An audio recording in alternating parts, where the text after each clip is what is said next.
দেখুন, আজকে শিবপুর বিধানসভা, সেখানে মানুষজন যে দায়িত্ব দিয়েছেন এবং যে নাগরিক যন্ত্রণা তারা ভোগ করেছেন, তার পেছনে তৃণমূলের সরকার কি কি ক্ষয়ক্ষতি করে গেছে তা আজকে স্পষ্ট। খুব দুর্ভাগ্যজনক। এবং সেই ক্ষেত্রে পরিষেবা পৌঁছাবার ক্ষেত্রে ফান্ড এবং ম্যান পাওয়ার, সেগুলো অত্যন্ত গুরুত্বপূর্ণ। আজকে আমাদের এখানে যারা রেসপেক্টেড অফিসার্স রয়েছেন বিভিন্ন বিভাগে, তাদের সঙ্গে কথা বলে এই বিষয়গুলি বেরিয়ে এসেছে এবং জলের মতো স্পষ্ট যে এই রাজ্যকে দেনায় ডুবিয়ে মানুষের রায় বিদায় নিয়েছে মমতা বন্দ্যোপাধ্যায় সরকার। কিন্তু যে চরম ক্ষতি করে গেছে তারা, সেই ক্ষতির মধ্যে তো মানুষকে রাখলে হবে না।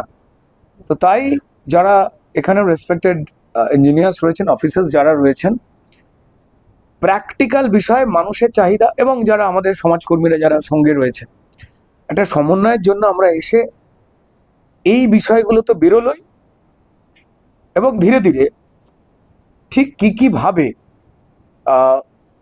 অর্থ রাজকোষে আসে এবং কি কি ভাবে আরো ম্যান পাওয়ার বাড়ানো যায় এবং মানুষের পরিষেবা পৌঁছানো যায়, তার একটা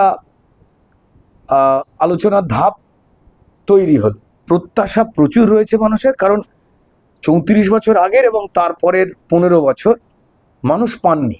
ফলত সেটা পানীয় জল বলুন, ড্রেন বলুন, রাস্তা বলুন, নিকাশি ব্যবস্থা বলুন, হেলথ সেন্টার, সেগুলো যেভাবে পুয়োর হয়ে রয়েছে, তো আরো নানাবিধ দিক রয়েছে।